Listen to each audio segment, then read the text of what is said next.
The Thunderbirds and Blue Angels inspire millions of people every single year with their precision aerial demonstrations. And while these demonstrations happen in a peaceful environment, the planes are actually weapons of war. And the pilots are trained combat pilots. So the question naturally becomes, can these teams be used in a time of war? Both teams have gone on record saying that within 72 hours they could have both their planes and their pilots on the front lines ready for any conflict. But is this actually true? Yes. Kind of. It's a little complicated. Let's talk about it.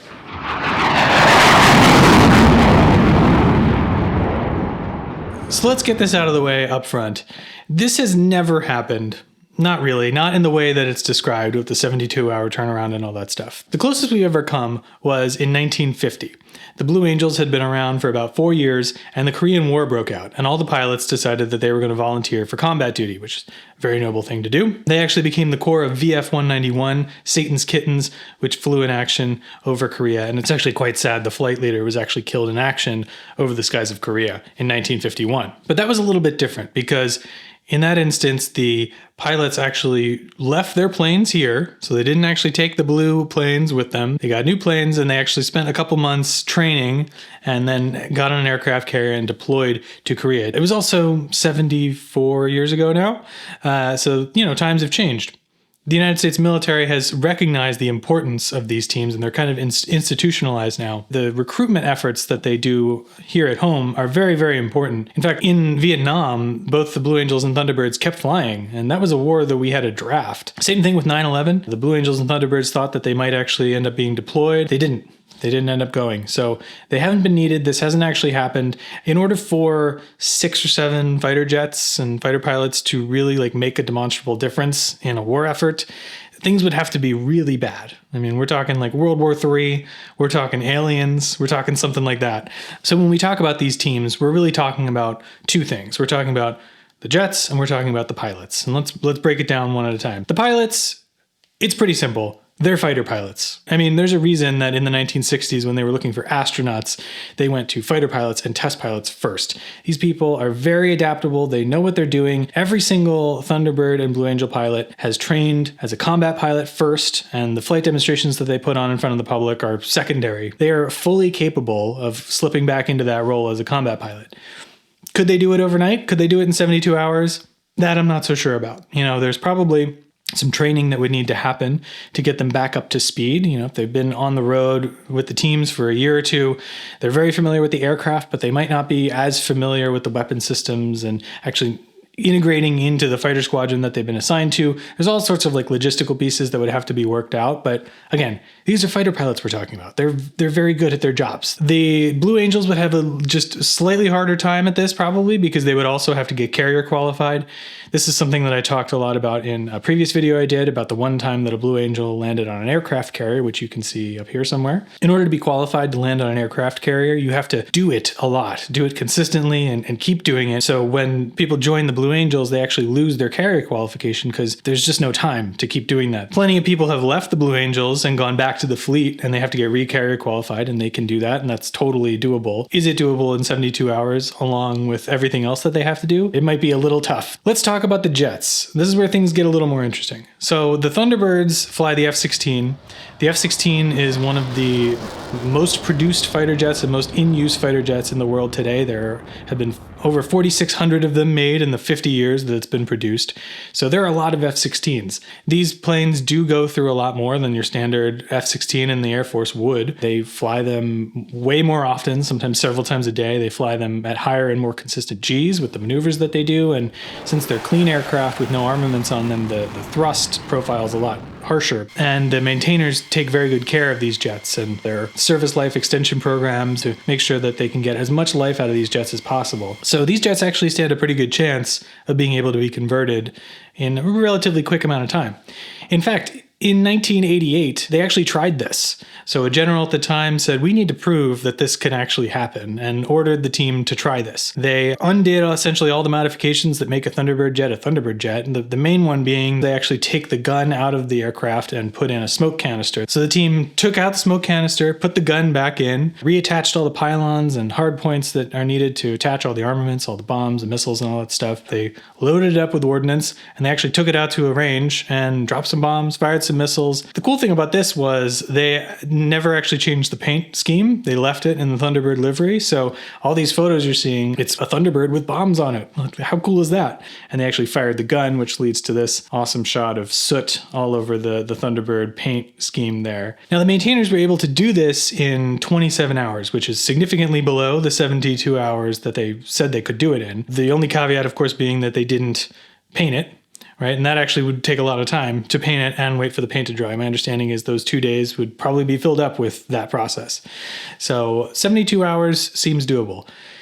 Now, does the team actually keep a bunch of spare guns and weapons and everything, like, ready to go? This was kind of the best case scenario. They knew it was coming. They had all the tools they needed to do it. And could they do it on short notice in a real combat scenario? Who knows? Probably. Anything's possible. I'm feeling pretty confident about this one. I think they could actually hit it. Now, when it comes to the Blue Angels, things are a little bit more tricky. So the Blue Angels are kind of notorious for flying some of the oldest jets in the fleet. In 2020, when they were retiring the Legacy Hornet and switching over to the Super Hornet, one of the reasons they did that was because they didn't really have any more Legacy Hornets left to give to the team. There weren't any more available, and the ones that they were flying were reaching the very end of their life cycle. They couldn't really put any more hours on them, and they couldn't take any more away from the Navy because the Navy had stopped using them.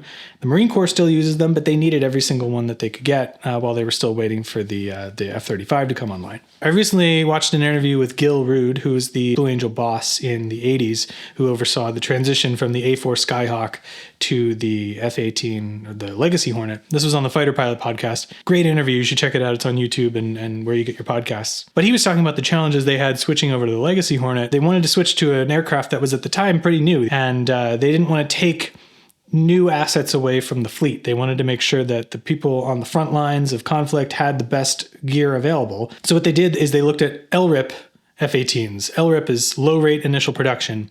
And that's a manufacturing term that basically says, okay, we know how to build a prototype. Building one jet is, I'm not going to say it's easy, but it's a lot easier than building hundreds, thousands of them. That's the really tricky part, is being able to recreate them and have them all be exactly the same. So you have to have an assembly line built that can do this. The low rate initial production is basically a way for them to test out the production line, make sure that they can make more than one of them at the same exact specification, but they don't want to make 100 or 1,000 all at once, because if there are issues with that initial batch, they've wasted hundreds of millions of dollars. So they use low rate initial production as a way to, like, let's make 10. Let's make 20. Prove that they can have the assembly line run properly before they scale up. But the thing about those jets is there are so few of them, and they technically differ from the actual production line ones that come off the line later. It's not really worth the expense, the time, the effort to qualify them for combat and carrier operations in particular. So they actually did the same exact thing when they switched over to the Super Hornet just a couple years ago. The team identified a bunch of low-rate initial production Super Hornets that were initially produced in the 90s. Some of them had just been like in a warehouse somewhere. Some of them were used as trainers. At least one of them actually was famously used in Top Gun Maverick as Maverick's plane in that film. That is now on the Blue Angels. It's one of the jets that they fly. So these jets were always used for non-combat related purposes, and they're also very old. So this is where, what a machine is designed or qualified to do and what it actually can do really matters. I'm thinking of, for example, the Apollo 13 disaster. Astronauts on the way to the moon, the command and service module had some issues. The lunar module, which was only ever designed to land on the moon, was repurposed and used as a lifeboat and actually kept the crew alive for many days as they made their way around the moon and back home. The engineers were able to figure out a way to push it to do that. Failure is not an option, right? In desperate circumstances, we can kind of make anything do anything if we really try hard enough. These low-rate initial production Super Hornets were built off of design specifications that were for a fighter jet. That's what it was designed to do. Just because it was never actually qualified to do it doesn't necessarily mean it couldn't do it. So yeah, in an emergency situation, the Blue Angel maintainers are the best in the business. They probably could, if they were ordered to, make it combat ready. Maybe. I don't know. It all comes down to comfort level of if the Navy is comfortable using those jets for that purpose. If aliens are attacking, yeah, you better believe people are getting in those jets and flying them. And worst case scenario, hey, there are ejection seats on board, right? Oh, boys! I'm back!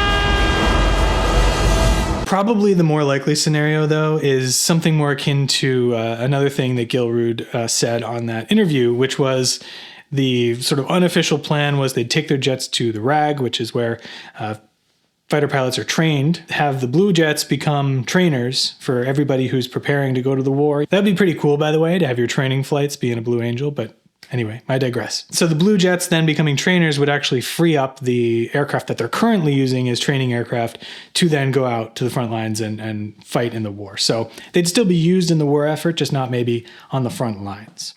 Let's be real though, if any asset is going to be useful on either team, it's going to be this guy. War is all about operations, and that's what Faaaaaat Albert's good at. So yeah, that's kind of it. In a nutshell, pilots, no problem. Whether they can be trained in 72 hours remains to be seen. I have faith. They're very capable people. I think they could do it, but pilots absolutely could go to the front lines on short notice.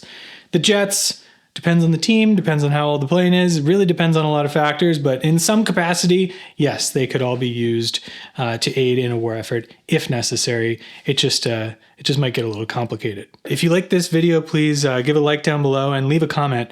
I'm by no means an expert in this stuff. I'm not in the military. I'm not like an aerospace engineer. I'm just a fan. I love this stuff. I love researching it. And a lot of the information that I've been able to bring into this video was stuff that I learned in the comments of the previous video I did about the Blue Angel landing on an aircraft carrier. I had a lot of experts lend their opinions there, and I really appreciated them doing that, and I learned a lot. And so I please encourage you, if I made a mistake here or something like that, please let me know, because I want to make sure that this stuff is as accurate as it possibly can be. And beyond that, make sure you subscribe to the channel. Make sure you don't miss any future videos. I actually just had an interview with Josh Sultan, who's the current M1 lead pilot of Faaaaaat Albert for the Blue Angels, and you can see that right here. He was a great time to talk to. I actually have a bunch of Faaaaaat Albert related content coming up in the next couple weeks and months, so make sure you stay tuned for that. In the meantime, thank you so much. I really appreciate it. See you later.